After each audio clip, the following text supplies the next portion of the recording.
Hi hello friends, welcome to my YouTube channel. ಇವತ್ತಿನ ವಿಡಿಯೋದಲ್ಲಿ ಯಾವುದೇ ರೀತಿಯ ಸಾಸ್ನ ಬಳಸದೆ ಮನೆಯಲ್ಲೇ ಇರುವಂತಹ ಪದಾರ್ಥಗಳಿಂದ ರೆಸ್ಟೋರೆಂಟ್ ಸ್ಟೈಲಲ್ಲಿ ತುಂಬಾ ರುಚಿಯಾಗಿ ಗೋಬಿನ ಮಾಡ್ಕೋಬೋದು ಅಂತ ತಿಳಿಸ್ಕೊಡ್ತಾ ಇದ್ದೀನಿ. ಈ ಗೋಬಿ ಮಂಚೂರಿಯನ್ ಅಂತೂ ತುಂಬಾ ಟೇಸ್ಟಿಯಾಗಿರುತ್ತೆ, ಮಾಡೋದು ಕೂಡ ತುಂಬಾ ಈಸಿ. ರೆಸ್ಟೋರೆಂಟ್ನಲ್ಲಿ ತಿಂದಿರ್ತೀರಲ್ವ, ಅದೇ ಟೇಸ್ಟ್ ಇರುತ್ತೆ. ಬನ್ನಿ ಈಗ ತಡ ಮಾಡದೆ ಯಾವ ರೀತಿ ಗೋಬಿ ಮಂಚೂರಿಯನ್ನ ಮಾಡ್ಕೊಳ್ಳೋದು ಅಂತ ನೋಡೋಣ. ಗೋಬಿ ಮಂಚೂರಿಯನ್ನ ಮಾಡೋದಕ್ಕೆ ನಾನಿಲ್ಲಿ ಮೊದಲು ಒಂದು ದೊಡ್ಡದಾಗಿರುವಂತಹ ಹೂಕೋಸನ್ನ ಈ ರೀತಿ ಮೀಡಿಯಂ ಸೈಜ್ನಲ್ಲಿ ಕಟ್ ಮಾಡಿ ಇಟ್ಕೊಂಡಿದ್ದೀನಿ. ನೋಡಿ, ಇದು ಕೆಜಿ ಲೆಕ್ಕದಲ್ಲಿ ಹೇಳಬೇಕು ಅಂದರೆ ಸುಮಾರು ಒಂದು 400 ಗ್ರಾಮ್ ಇದೆ. ಈಗ ಹೂಕೋಸನ್ನ ಕ್ಲೀನ್ ಮಾಡ್ಕೊಳ್ಳೋಣ. ಹೂಕೋಸನ್ನ ಕ್ಲೀನ್ ಮಾಡೋದಕ್ಕೆ ಸ್ವಲ್ಪ ಅರಿಶಿಣದ ಪುಡಿ ಹಾಗೆ ಸ್ವಲ್ಪ ಉಪ್ಪನ್ನು ಸೇರಿಸಿ, ನಂತರ ಹೂಕೋಸು ಮುಳುಗುವಷ್ಟು ಬಿಸಿ ನೀರನ್ನು ಸೇರಿಸಿ 10 ನಿಮಿಷಗಳ ಕಾಲ ಇದನ್ನು ನೆನೆಲಿಕ್ಕೆ ಬಿಡ್ತಾ ಇದ್ದೀನಿ. ಈ ರೀತಿ ಹೂಕೋಸನ್ನು ಕ್ಲೀನ್ ಮಾಡೋದ್ರಿಂದ ಹೂಕೋಸಿನಲ್ಲಿರುವಂತಹ ಹುಳುಗಳೆಲ್ಲ ಹೊರಗಡೆ ಬಂದು ಹೂಕೋಸು ಕಂಪ್ಲೀಟಾಗಿ ಕ್ಲೀನ್ ಆಗುತ್ತೆ. ಈಗ ಇದನ್ನು ಪಕ್ಕಕ್ಕಿಟ್ಕೊಂಡು ನಾವು ಗೋಬಿ ಮಂಚೂರಿಯನ್ಗೆ ಬೇಕಾಗುವಂತಹ ಸಾಸ್ನ ರೆಡಿ ಮಾಡ್ಕೊಳ್ಳೋಣ. ಸಾಸ್ನ ರೆಡಿ ಮಾಡಲಿಕ್ಕೆ ನಾನಿಲ್ಲಿ ಒಂದು ಕುಕ್ಕರ್ಗೆ ಮೀಡಿಯಂ ಸೈಜ್ದು 5 ಟೊಮೆಟೊ ಹಣ್ಣನ್ನು ಸೇರಿಸ್ಕೊಳ್ತಾ ಇದ್ದೀನಿ. ಹಾಗೆ ಖಾರಕ್ಕೆ 4 ಹಸಿಮೆಣಸಿನ್ಕಾಯಿ, ಅರ್ಧ ಇಂಚಷ್ಟು ಶುಂಠಿ, 5ರಿಂದ 6 ಬೆಳ್ಳುಳ್ಳಿ ಎಸಳು, ಕಟ್ ಮಾಡಿ ಇಟ್ಕೊಂಡಿರುವಂತಹ ಮೀಡಿಯಂ ಸೈಜ್ ಈರುಳ್ಳಿ, ಹಾಗೆ ನಾನಿಲ್ಲಿ ಸಾಸ್ ನ್ಯಾಚುರಲ್ ಕಲರ್ ಬರಲಿ ಅಂತೇಳಿ ಒಂದು 5ರಿಂದ 6 ಬ್ಯಾಡಗೆ ಮೆಣಸಿನ್ಕಾಯಿನ ಸೇರಿಸ್ಕೊಂಡು ನಂತರ ಟೊಮೊಟೊ ಮುಳುಗೋಷ್ಟು ನೀರನ್ನು ಸೇರಿಸಿ ಕುಕ್ಕರ್ ಕ್ಯಾಪ್ನ ಕ್ಲೋಸ್ ಮಾಡಿ ಮೀಡಿಯಂ ಫ್ಲೇಮಲ್ಲಿ 2ರಿಂದ 3 ವಿಷಲ್ ಆಗಲಿಕ್ಕೆ ಬಿಡ್ತಾ ಇದ್ದೀನಿ. ಈಗ ನಾವು ನೆನೆಲಿಕ್ಕೆ ಇಟ್ಟಿರುವಂತಹ ಹೂಕೋಸನ್ನ ನೋಡೋಣ. ಈಗ 10 ನಿಮಿಷ ಆಗಿದೆ. ನಾವು ನೆನೆ ಹಾಕಿರುವಂತಹ ಹೂಕೋಸನ್ನೆಲ್ಲ ಈ ರೀತಿ ನೀರಿಂದ ಸಪ್ರೇಟ್ ಮಾಡಿಕೊಂಡು ಒಂದು ಬೌಲ್ಗೆ ಸೇರಿಸ್ಕೊಂಡು ನಂತರ ಇದನ್ನು 2ರಿಂದ 3 ಸಾರಿ ವಾಶ್ ಮಾಡಿ ಮತ್ತೊಂದು ಬೌಲ್ಗೆ ಇದನ್ನು ಸೇರಿಸ್ಕೊಂಡಿದ್ದೀನಿ. ನಂತರ ನಾನಿಲ್ಲಿ ಒಂದು ಮಿಕ್ಸಿಂಗ್ ಬೌಲ್ಗೆ 4 ಟೇಬಲ್ ಸ್ಪೂನಷ್ಟು ಕಾರ್ನ್ಫ್ಲೋರ್ ಹಾಗೆ 4 ಟೇಬಲ್ ಸ್ಪೂನಷ್ಟು ನಾನಿಲ್ಲಿ ಮೈದಾನ ಸೇರಿಸ್ಕೊಳ್ತಾ ಇದ್ದೀನಿ. ಇದ್ರ ಜೊತೆಗೆ 1 ಟೀ ಸ್ಪೂನಷ್ಟು ಚಿಲ್ಲಿ ಪೌಡರ್ ಹಾಗೆ ರುಚಿಗೆ ತಕ್ಕಷ್ಟು ಉಪ್ಪು, 1 ಟೀ ಸ್ಪೂನಷ್ಟು ಶುಂಠಿ ಬೆಳ್ಳುಳ್ಳಿ ಪೇಸ್ಟ್, ಇಷ್ಟು ಪದಾರ್ಥಗಳನ್ನು ಸೇರಿಸಿ ಚೆನ್ನಾಗಿ ಒಮ್ಮೆ ಡ್ರೈ ಮಿಕ್ಸ್ ಮಾಡ್ಕೊಳ್ತಾ ಇದ್ದೀನಿ. ಡ್ರೈ ಮಿಕ್ಸ್ ಮಾಡ್ಕೊಂಡಿದ ನಂತರ ನಾವು ವಾಶ್ ಮಾಡಿಟ್ಕೊಂಡಿರುವಂತಹ ಹೂಕೋಸನ್ನ ಸೇರಿಸಿ ಒಮ್ಮೆ ಇದನ್ನು ಹಾಗೆಯೇ ಮಿಕ್ಸ್ ಮಾಡ್ಕೊಳ್ತಾ ಇದ್ದೀನಿ. ಯಾಕಂದರೆ ಹೂಕೋಸಿನಲ್ಲಿ ನೀರಿನಂಶ ಇರೋದ್ರಿಂದ ಒಮ್ಮೆ ಹಾಗೆ ಇದನ್ನು ಮಿಕ್ಸ್ ಮಾಡಿಕೊಂಡು ನಂತರ ಇದಕ್ಕೆ ಸ್ವಲ್ಪನೇ ನೀರನ್ನು ಸೇರಿಸಿ ಮಿಕ್ಸ್ ಮಾಡ್ಕೋಬೇಕಾಗುತ್ತೆ. ಜಾಸ್ತಿ ನೀರನ್ನು ಸೇರಿಸ್ಕೊಳ್ಳೋ ಅವಶ್ಯಕತೆ ಇಲ್ಲ. ನೋಡಿ, ಒಂದು 2 ಟೇಬಲ್ ಸ್ಪೂನಷ್ಟು ನೀರನ್ನು ಈ ರೀತಿ ಸ್ಪ್ರೆಡ್ ಮಾಡಿಕೊಂಡು ಗೋಬಿನ ಮಿಕ್ಸ್ ಮಾಡ್ಕೋಬೇಕಾಗುತ್ತೆ. ನಿಮಗೆ ಗೋಬಿಗೆ ಸ್ವಲ್ಪ ಕೋಟಿಂಗ್ ಕಮ್ಮಿ ಆಯಿತು ಅಂತ ಹೇಳಿದ್ರೆ 1 ಅಥವಾ 2 ಟೇಬಲ್ ಸ್ಪೂನಷ್ಟು ಮೈದಾ ಅಥವಾ ಕಾರ್ನ್ಫ್ಲೋರ್ನ ಸೇರಿಸ್ಕೊಂಡು ಮಿಕ್ಸ್ ಮಾಡ್ಕೊಳ್ಳಿ, ಆಗ ಪರ್ಫೆಕ್ಟ್ ಆಗುತ್ತೆ.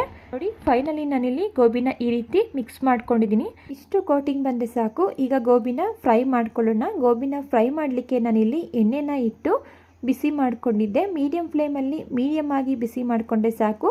ನಂತರ ನಾವಿಲ್ಲಿ ರೆಡಿ ಮಾಡ್ಕೊಂಡಿರುವಂತಹ ಗೋಬಿನ ಎಣ್ಣೆಗೆ ಸೇರಿಸಿ ಹೈ ಫ್ಲೇಮಲ್ಲಿ ಕ್ರಿಸ್ಪಿಯಾಗಿ ಕಲರ್ ಚೇಂಜ್ ಆಗೋವರೆಗೂ ಇದನ್ನು ಫ್ರೈ ಮಾಡ್ಕೋಬೇಕಾಗುತ್ತೆ. ಈ ಗೋಬಿ ಅಂತೂ ಫ್ರೈ ಆಗಲಿಕ್ಕೆ ತುಂಬಾ ಟೈಮ್ ತಗೊಳ್ಳೋದಿಲ್ಲ, ಬೇಗನೆ ಫ್ರೈ ಆಗುತ್ತೆ. ಹಾಗೆ ನಾವು ಎಣ್ಣೆಗೆ ಗೋಬಿನ ಸೇರಿಸಿದಾಗ ಅದನ್ನು ತಕ್ಷಣಕ್ಕೆ ಮಿಕ್ಸ್ ಮಾಡಲಿಕ್ಕೆ ಹೋಗಬಾರ್ದು. 1-2 ನಿಮಿಷ ಬಿಟ್ಟು ನಂತರ ಅದನ್ನು ಮಿಕ್ಸ್ ಮಾಡಿಕೊಂಡು ನೋಡಿ, ಈ ಕಲರ್ ಆಗಬೇಕು, ಸ್ವಲ್ಪ ಗೋಲ್ಡನ್ ಬ್ರೌನ್ ಆಗಬೇಕು, ಅಲ್ಲಿವರೆಗೂ ಇದನ್ನು ಚೆನ್ನಾಗಿ ಫ್ರೈ ಮಾಡ್ಕೋಬೇಕಾಗುತ್ತೆ. ಈಗ ಇದು ಆಗಿದೆ. ರೆಡಿಯಾಗಿರುವಂತಹ ಗೋಬಿನ ತೆಗೆದು ಒಂದು ಪ್ಲೇಟ್ಗೆ ಸೇರಿಸ್ಕೊಂಡು ನಂತರ ಉಳಿದಿರುವಂತಹ ಗೋಬಿನೂ ಎಣ್ಣೆಗೆ ಸೇರಿಸಿ ಅದೇ ರೀತಿ ಫ್ರೈ ಮಾಡಿಕೊಂಡು ಪ್ಲೇಟ್ಗೆ ತೆಗೆದಿಟ್ಕೊಳ್ತಾ ಇದ್ದೀನಿ. ಈಗ ಗೋಬಿ ಮಂಚೂರಿಯನ್ ಮಾಡಲಿಕ್ಕೆ ಡ್ರೈ ಗೋಬಿ ರೆಡಿ ಆಯಿತು. ನೆಕ್ಸ್ಟ್ ನಾನಿಲ್ಲಿ ಹೋಮ್ ಮೇಡ್ ಸಾಸ್ನ ಮಾಡಲಿಕ್ಕೆ ಇಟ್ಟಿರುವಂತಹ ಕುಕ್ಕರ್ನ ಓಪನ್ ಮಾಡ್ತಾ ಇದ್ದೀನಿ. ಇಲ್ಲಿ ಸೇರಿಸಿರುವಂತಹ ಪದಾರ್ಥಗಳೆಲ್ಲ ತುಂಬ ಚೆನ್ನಾಗಿ ಸಾಫ್ಟಾಗಿ ಬೆಂದಿದೆ. ಈಗ ಇದನ್ನು ಸಪ್ರೇಟ್ ಮಾಡಿಕೊಂಡು ತಣ್ಣಗಾಗಿದ ನಂತರ ಒಂದು ಮಿಕ್ಸರ್ ಜಾರ್ಗೆ ಸೇರಿಸಿ ಯಾವುದೇ ರೀತಿಯ ನೀರನ್ನು ಸೇರಿಸದೆ ಇದನ್ನು ನೈಸಾಗಿ ಪೇಸ್ಟ್ ಮಾಡ್ಕೋಬೇಕಾಗುತ್ತೆ. ನಿಮಗೆ ನೀರಿನ ಅವಶ್ಯಕತೆ ಇದೆ, ನಾವು ಟೊಮೊಟೊನ ಬೇಯಿಸಿರ್ತೀವಲ್ವ, ಅದರಲ್ಲೇ ಒಂದು 2 ಟೇಬಲ್ ಸ್ಪೂನಷ್ಟು ನೀರನ್ನು ಸೇರಿಸಿ ನೈಸಾಗಿ ಪೇಸ್ಟ್ ಮಾಡಿಕೊಂಡ್ರೆ ಸಾಕು. ನೋಡಿ, ನಾನಿಲ್ಲಿ ಈ ರೀತಿ ನೈಸಾಗಿ ಪೇಸ್ಟ್ ಮಾಡಿಕೊಂಡು ಈಗ ಇದನ್ನು ಪಕ್ಕಕ್ಕೆ ಇಟ್ಕೊಳ್ಳೋಣ. ಅಂತ ನಾನಿಲ್ಲಿ ಗ್ಯಾಸ್ ಸ್ಟವ್ನ ಆನ್ ಮಾಡಿ ಒಂದು ಕಡಾಯಿನ ಇಟ್ಕೊಂಡಿದ್ದೀನಿ.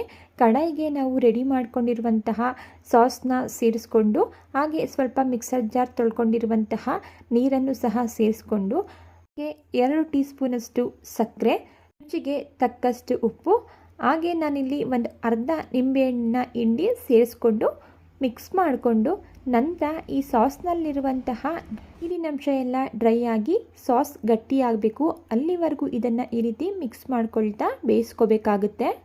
ನೀವೇ ಇಲ್ಲಿ ನೋಡ್ಬೋದು, ಸಾಸಲ್ಲಿರುವಂತಹ ನೀರೆಲ್ಲ ಡ್ರೈ ಆಗಿ ಸಾಸ್ ಕೂಡ ಗಟ್ಟಿಯಾಗ್ತಾ ಬರ್ತಿದೆ. ಈಗ ಗೋಬಿ ಮಂಚೂರಿಯನ್ ಮಾಡಲಿಕ್ಕೆ ಸಾಸ್ ರೆಡಿ ಆಯಿತು. ಇನ್ನು ಈ ಸಾಸ್ನ ನೀವು 1 ಮಂತ್ವರೆಗೂ ಫ್ರಿಜ್ಜಲ್ಲಿ ಸ್ಟೋರ್ ಮಾಡಿ ಯಾವಾಗ ಬೇಕು ಆವಾಗ ಗೋಬಿ ಮಂಚೂರಿಯನ್ನ ಮಾಡ್ಕೋಬೋದು. ಇದನ್ನು ಪಕ್ಕಕ್ಕಿಟ್ಟು ನೆಕ್ಸ್ಟ್ ನಾನಿಲ್ಲಿ ಒಂದು ಫ್ರೈಯಿಂಗ್ ಪ್ಯಾನ್ ಇಟ್ಕೊಂಡು ಪ್ಯಾನ್ ಬಿಸಿಯಾಗಿದ ನಂತರ ಅದಕ್ಕೆ 2 ಟೇಬಲ್ ಸ್ಪೂನಷ್ಟು ಎಣ್ಣೆನ ಸೇರಿಸ್ಕೊಳ್ತಾ ಇದ್ದೀನಿ.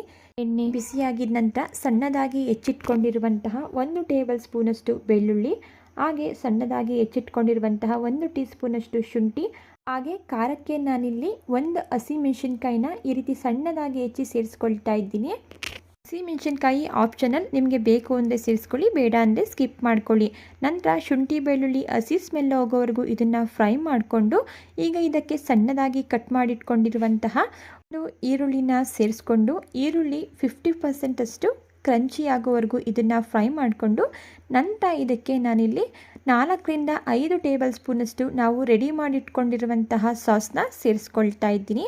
ಸಾಸ್ನ ಸೇರಿಸಿದ ನಂತರ ಅದನ್ನು ಸಹ ಮೀಡಿಯಂ ಫ್ಲೇಮಲ್ಲಿ ಈರುಳ್ಳಿ ಜೊತೆ ಚೆನ್ನಾಗಿ ಹೊಂದ್ಕೊಳ್ಳೋ ರೀತಿ ಒಂದು 2ರಿಂದ 3 ನಿಮಿಷ ಇದನ್ನು ಫ್ರೈ ಮಾಡ್ಕೊಳ್ತಾ ಇದ್ದೀನಿ.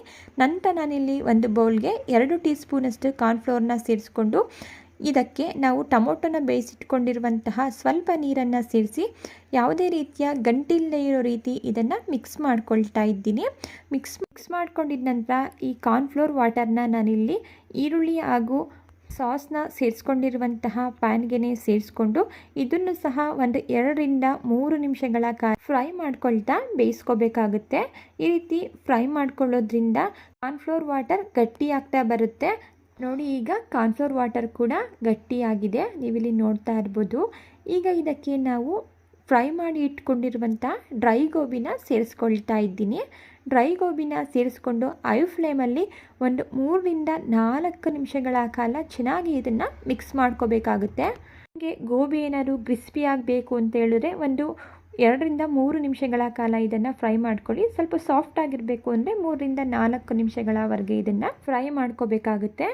ಕೊನೆಯದಾಗಿ ಇದಕ್ಕೆ ಒಂದು ಅರ್ಧ ಟೀ ಸ್ಪೂನಷ್ಟು ಗರಂ ಮಸಾಲ, ಹಾಗೆ ಸಣ್ಣದಾಗಿ ಕಟ್ ಮಾಡಿಟ್ಕೊಂಡಿರುವಂತಹ ಸ್ವಲ್ಪ ಕೊತ್ತಂಬರಿ ಸೊಪ್ಪನ್ನ ಸೇರಿಸಿ ಮಿಕ್ಸ್ ಮಾಡಿಕೊಂಡು ಗ್ಯಾಸ್ ಸ್ಟವ್ನ ಆಫ್ ಮಾಡಿಕೊಂಡ್ರೆ ಸಖತ್ ಟೇಸ್ಟಿಯಾಗಿರುವಂತಹ ಗೋಬಿ ಮಂಚೂರಿಯನ್ ರೆಡಿ ಆಗುತ್ತೆ. ಅದು ಯಾವುದೇ ರೀತಿಯ ಸಾಸ್ ಇಲ್ಲದೆ ತುಂಬಾ ಈಸಿಯಾಗಿ ಮನೆಯಲ್ಲಿಯೇ ಹೋಮ್ ಮೇಡ್ ಸಾಸಿಂದ ಮಾಡಿರುವಂತಹ ಗೋಬಿ ಮಂಚೂರಿಯನ್ ಒಂದು ಸಲ ನೀವು ಟ್ರೈ ಮಾಡಿದ್ರೆ ಪದೇ ಪದೇ ಮಾಡ್ತಾನೆ ಇರ್ತೀರ. ಅಷ್ಟು ಸೂಪರಾಗಿರುತ್ತೆ. ಒಮ್ಮೆ ಇದನ್ನು ಟ್ರೈ ಮಾಡಿ ನೋಡಿ, ಖಂಡಿತ ನಿಮಗೆ ಇಷ್ಟ ಆಗೇ ಆಗುತ್ತೆ.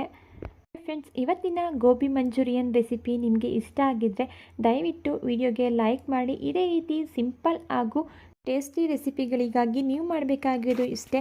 ದಯವಿಟ್ಟು ಚಾನಲ್ನ ಸಬ್ಸ್ಕ್ರೈಬ್ ಮಾಡಿಕೊಂಡು ಚಾನಲ್ಗೆ ಸಪೋರ್ಟ್ ಮಾಡೋದನ್ನು ಮರಿಬೇಡಿ. Thank you for watching.